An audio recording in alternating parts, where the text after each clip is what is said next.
talk about this one.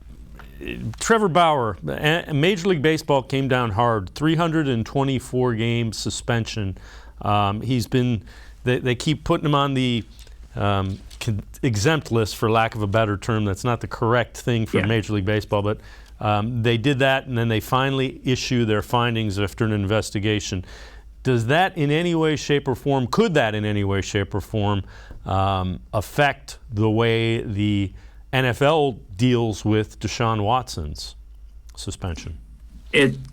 Interesting stuff here, Dave. I think that probably not. My first reaction is probably not. But there is a non-zero chance that Roger Goodell and whoever, the independent investigator, whenever they come up with whatever Watson's suspension is, doesn't turn around and look and say, hey, man, the optics on this are really bad when you look at what Major League Baseball did with Trevor Bauer, right?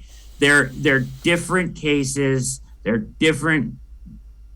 You don't need to get into the details. There's different details to the cases. There's levels of, bad, right? There's a lot of gray in both situations.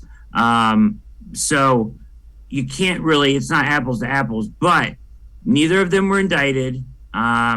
He gets 2 years. So I would also throw this in here on the same topic too, Dave.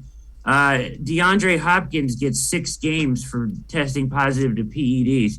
So once again, we were talking 6 games, 4 games, optics wise, that looks bad if you're going to come in and suspend Watson for 6 games. Your people are going to be kind of like, But at the same time, Watson's case is very weird because he's never admitted any guilt and never been held accountable to any guilt to this point. So where do you draw the line there?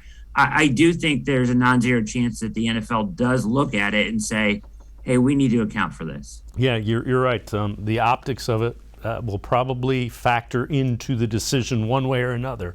They'll certainly take a look at the optics of what it appears to the public in general.